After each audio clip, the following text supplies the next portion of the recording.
There is a particular kind of ending that nobody prepares you for. It has nothing to do with how it feels to be left.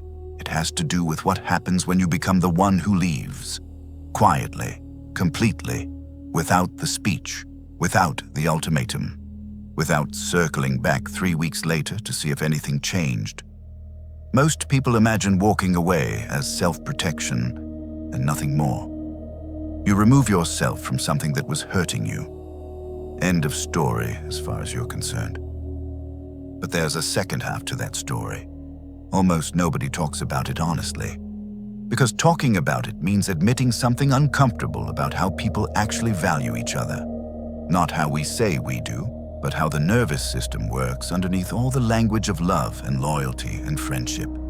Picture someone, doesn't matter who exactly. A partner who assumed your patience was bottomless. A friend who only called when they needed something. A business partner who quietly took your loyalty for granted, year after year. Someone who built their entire sense of security on one unspoken assumption that you would always be there to absorb whatever they didn't want to deal with themselves. And then one day, you weren't. Not because you exploded. Not because you delivered the speech they were braced for. You simply stopped. Stopped reaching. Stopped explaining. Stopped showing up for a dynamic that had stopped showing up for you a long time ago.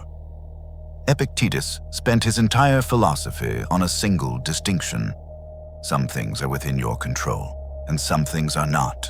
He called the part of you that chooses, that directs, that remains entirely yours regardless of what anyone else does.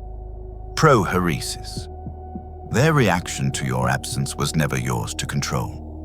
But what that absence actually does to them, that's worth understanding. Because it explains something most people never grasp about value, attention, and the strange mathematics of being chosen. This isn't a video about revenge. It's not a manipulation script wearing philosophy as a costume. It's about a sequence that unfolds with almost mechanical predictability once real, unperformed absence enters someone's life. And understanding it will change how you see every relationship where you've been the one doing all the holding. Tell me honestly in the comments, have you ever walked away from someone and later found out it hit them far harder than you expected? Stay with me. What follows isn't a list, it's a timeline, 5 stages, each one stranger than the last. And the final one explains why silence has outlasted every clever argument ever written. Here is what actually happens, stage by stage, when you stop being available to someone who assumed you always would be. Stage 1. The first week. This is the part nobody expects. There's relief, genuine physical relief. The kind that shows up as better sleep and a lighter chest because a source of friction has simply vanished from their daily experience. If you asked them that week how they felt, they'd say, fine, better than fine.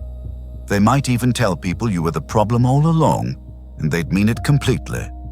Because the nervous system reads the removal of conflict as freedom, regardless of what story gets layered on top of that feeling later. This stage is real. It isn't denial, it's just incomplete. Stage 2, weeks 2 and 3. The relief is still technically present, but underneath it, something quieter has started. Something harder to name than loss. They reach for their phone slightly more than they used to. Not consciously. The way a hand reaches for a railing on stairs, it's climbed 1,000 times even when the railing isn't there anymore. They open a conversation thread that hasn't moved in days. Close it. Open it again 20 minutes later.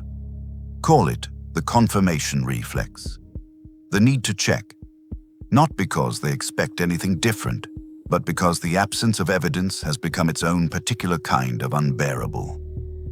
Seneca wrote that we suffer more in imagination than in reality.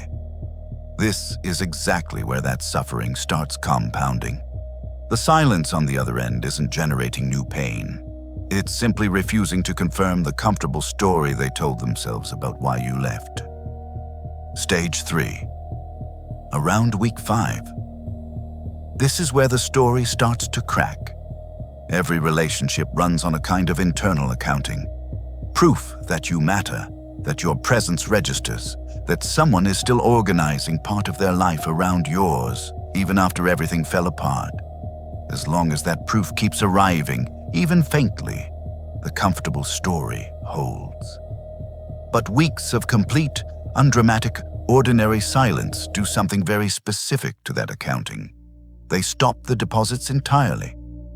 And a story that runs out of evidence doesn't collapse all at once. It starts asking quiet questions it was never built to answer. Was I wrong about how replaceable they were?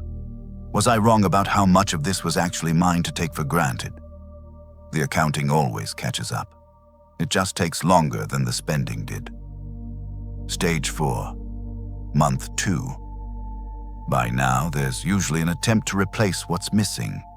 A new dynamic, a new person, a new distraction meant to prove the absence didn't matter. For a while, it almost works. Until a small specific moment arrives where the comparison happens involuntarily. Someone says something and it lands wrong. Not because it's wrong exactly, just unfamiliar in a way that exposes precisely what used to be familiar. This is the part most people only admit to themselves.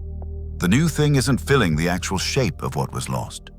It's just occupying the space where it used to be. Stage 5. The reckoning. It rarely arrives as a dramatic moment.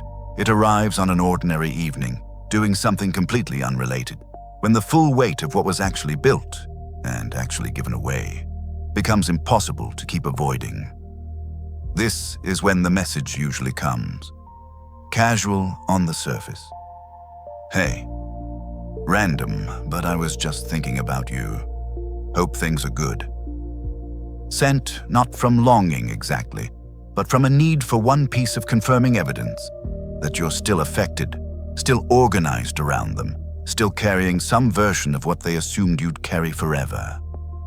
Marcus Aurelius wrote to himself in a journal he never intended anyone else to read, that you have power over your mind, not outside events.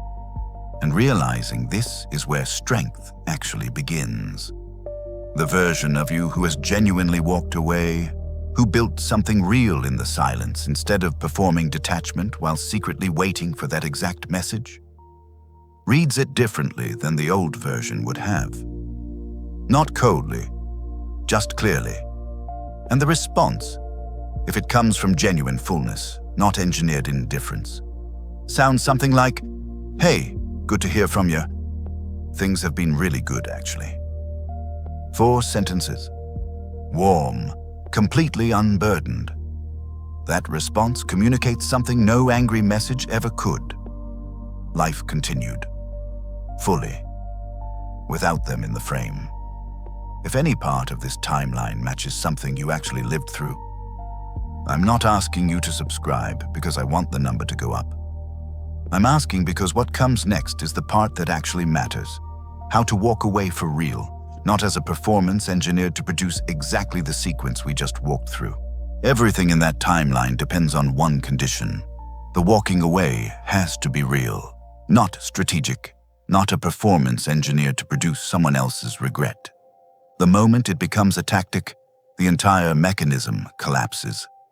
Because people can feel the difference between genuine absence and a calculated one, even when they can't articulate why.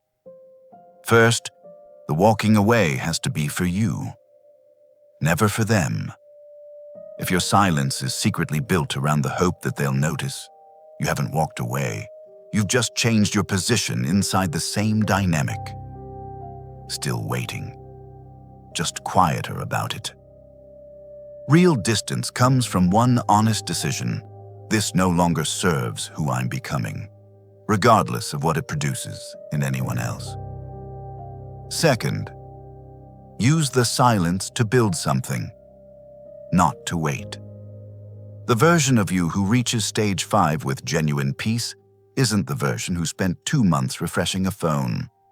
It's the version who redirected that exact energy into something that belongs entirely to them. A goal, a skill, a body, a business. a version of themselves they actually respect. Epictetus called this returning to what's up to us. Everything else, including someone else's eventual regret, was never yours to manage in the first place. Third, when they return, respond from fullness, not triumph. This is where most people ruin the entire process. They get the message they were quietly hoping for, and the old hunger reactivates instantly. The urge to make them feel it, to extract the apology, to perform the win. Don't. The Stoics had a word for the state that makes this possible. Apatheia. Not apathy in the modern sense. Freedom from being controlled by what's happening outside you. A genuinely settled response doesn't need to win anymore because it was never fighting in the first place. Fourth, understand what the entire sequence actually proves. It was never about making someone suffer. It's proof of something far more useful, that your presence had real weight, that your loyalty was never owed automatically, and that the version of you who walks away and builds a full life in the silence was never dependent on being chased to know their own worth. Here's the full sequence. One more time. Relief that feels real, because it is. The confirmation reflex, checking for evidence that isn't coming. The comfortable story running out of proof to lean on. The comparison that exposes what nothing else quite replaces. And finally, the reckoning, arriving on an ordinary evening in ordinary light, impossible to keep avoiding any longer. None of it required a single word from you. That's what the Stoics understood 2,000 years before anyone had language for nervous systems or confirmation bias or any of it. Worth was never something you announce. It becomes undeniable the moment it's no longer available. And the person who walks away and actually means it doesn't need anyone's regret to know that already. They just have to stop reaching long enough for the truth to catch up.